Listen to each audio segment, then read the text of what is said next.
In a land where loyalty was worth more than breath, a samurai rose, lived, and died, not by the hands of his enemies, but by the poison of betrayal within his own clan.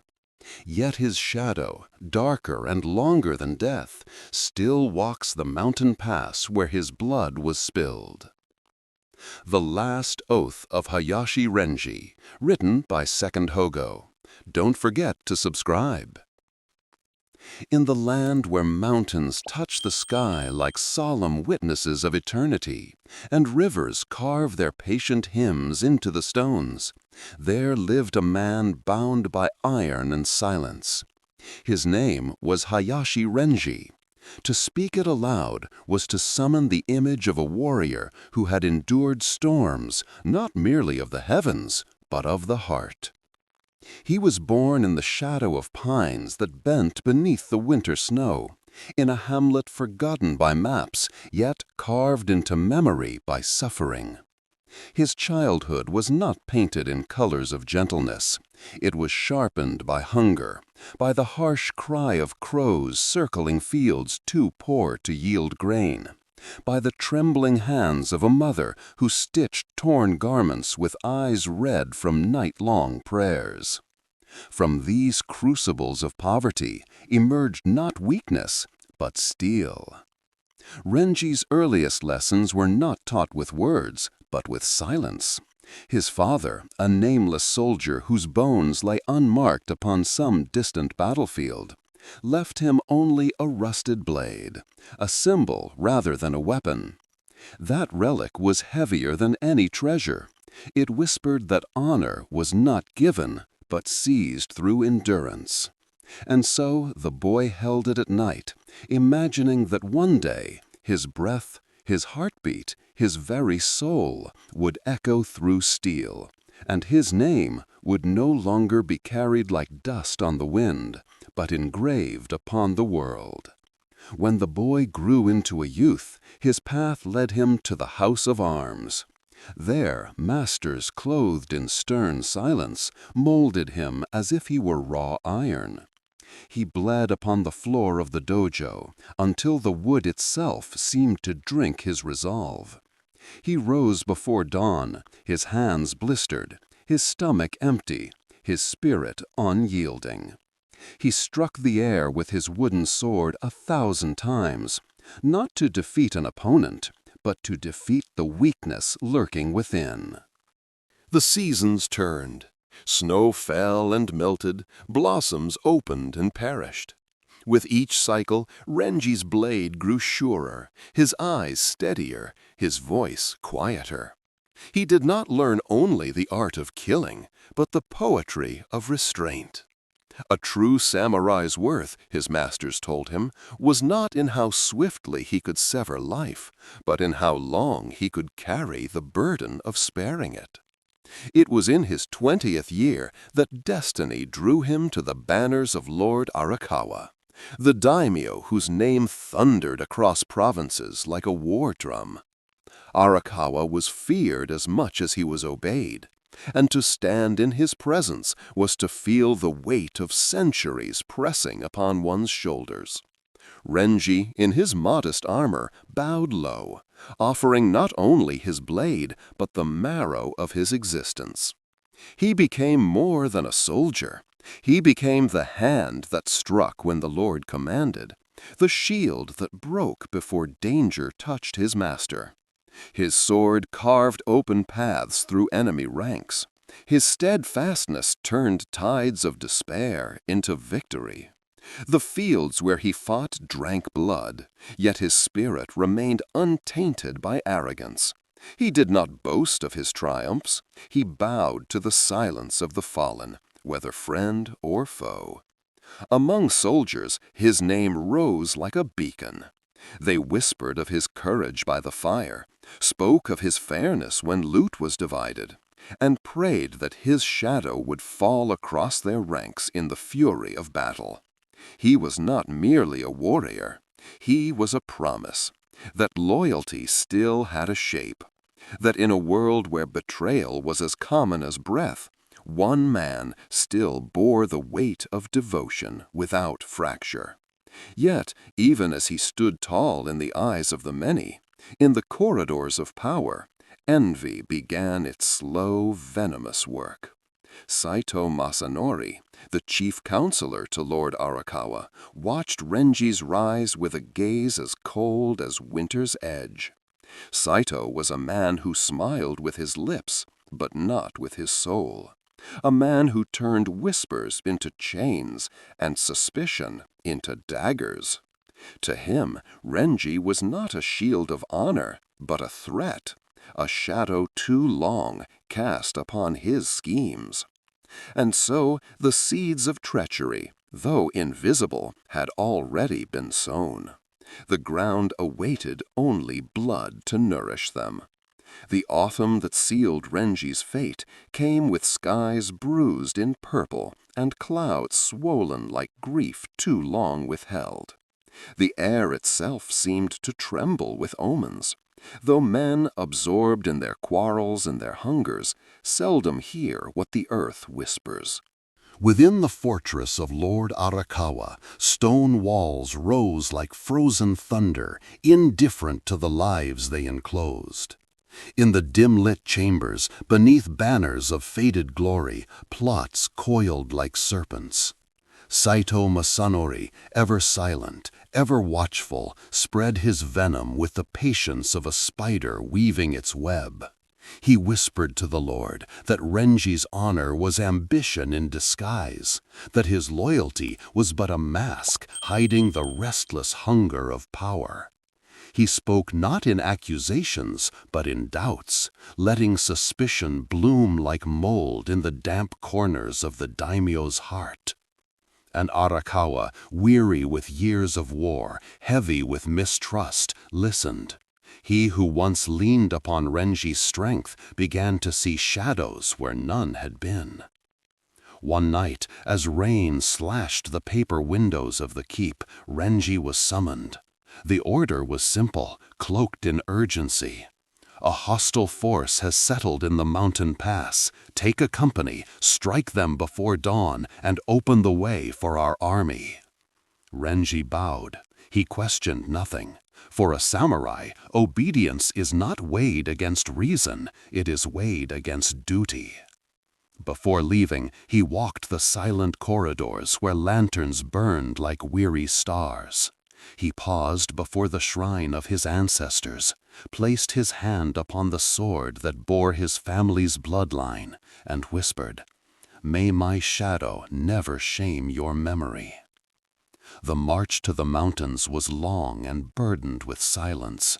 Only a handful of warriors followed him, men who trusted him more than they trusted life itself. The path was narrow, the night thick with mist. Each step upon the mud echoed like a drum of fate. Owls cried from the trees as though mourning before the death had come. When they reached the pass, the world was drowned in fog. Rocks jutted like teeth from the earth, and the wind sighed with a voice that chilled the bone. No banners of enemies waved, no campfires flickered, only silence, heavy and suffocating, pressed upon their ears. Then came the whisper of arrows. From the whiteness of the mist, black rain fell. Arrows, countless as the stars, hissed through the fog. Men cried out, struck in chest, in throat, in eye. One by one, they crumpled into the mud.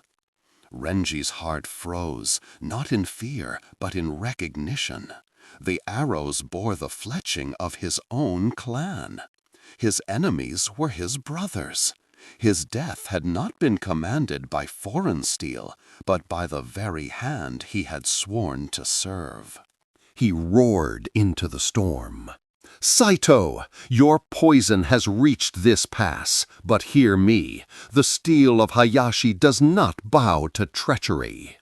His sword left its sheath like lightning tearing open the heavens.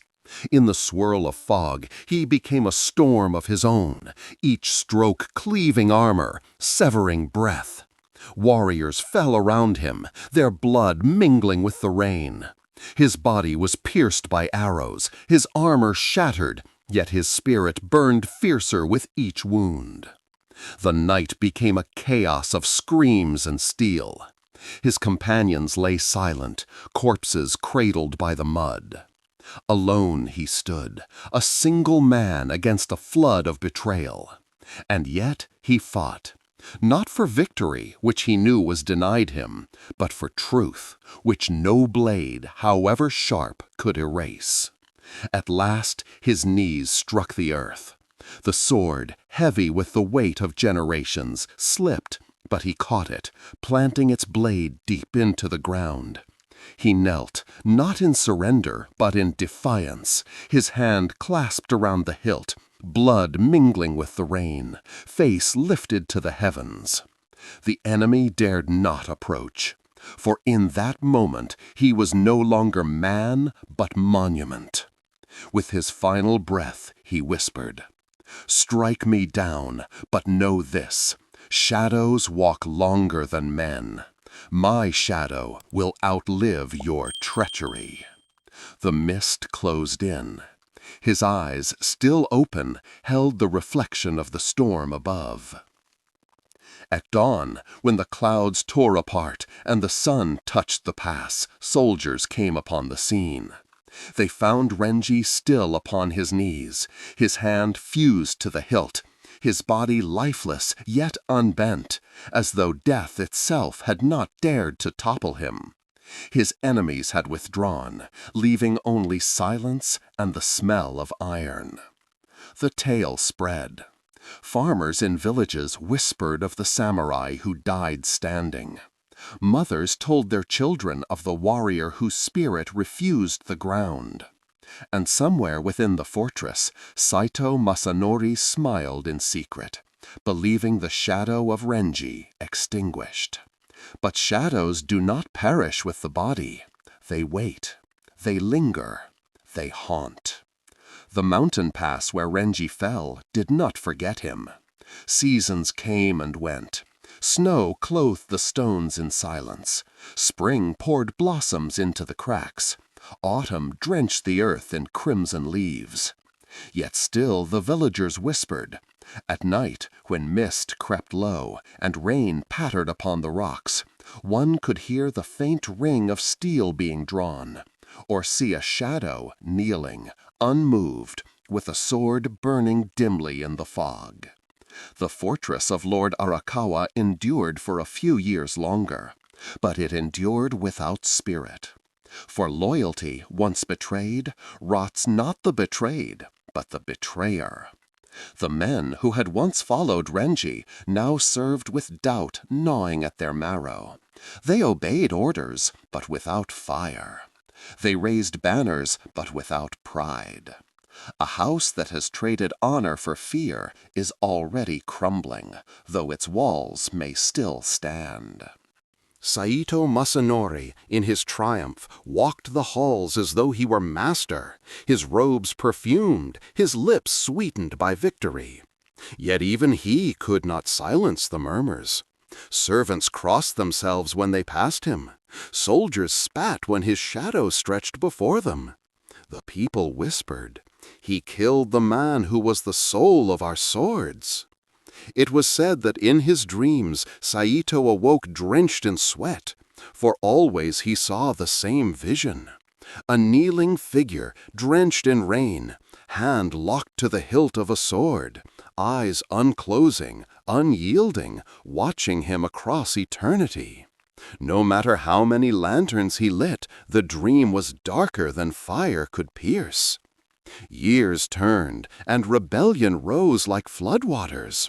Neighboring clans, smelling weakness, descended upon Arakawa's lands. The peasants, starved by levies, opened their gates to the invaders. The fortress that once thundered with commands now groaned beneath fire. Screams replaced drums, ashes replaced banners. Lord Arakawa himself perished, betrayed not by blade, but by despair, abandoned by subjects who no longer believed in him. And in the ruins, amidst cinders and shattered stone, one relic remained untouched by flame: Renji's sword. It stood in the earth where it had been driven, cold, immaculate, as if no hand dared profane it. Men approached, but their fingers froze before its hilt, for they swore they felt a presence heavy as the mountain itself. The blade, it was whispered, was not steel alone. It was oath made visible. From that day forth, the legend of Hayashi Renji no longer belonged to soldiers or lords. It belonged to the people. Mothers told their children of him not as a warrior, but as a truth. That loyalty, once given, cannot be murdered, for it becomes eternal. Poets sang that betrayal cuts flesh, but fidelity carves stone. In every village stories grew. Some swore that those who entered the pass with treachery in their hearts never returned. Others told of nights when travelers, lost in storm, found a path suddenly clear, guided by the faint glimmer of a sword in the mist. And still others whispered of Masanori's end, that he died alone in his chambers, eyes wide, throat strangled by terror, as though some unseen hand had gripped him from the shadow of his past.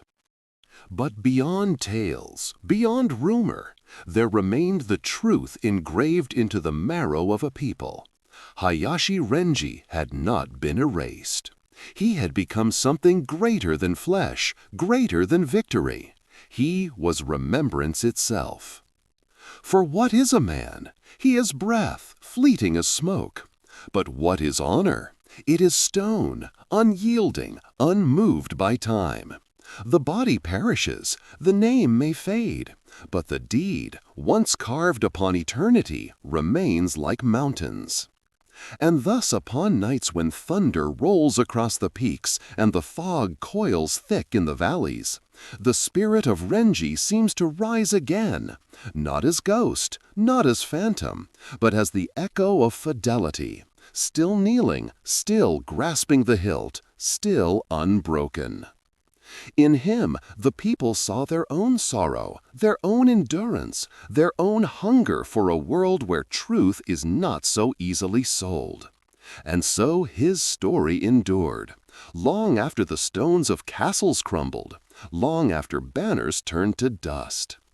Hayashi Renji was not the first samurai to die, nor the last, but among all who perished, he alone remained unconquered.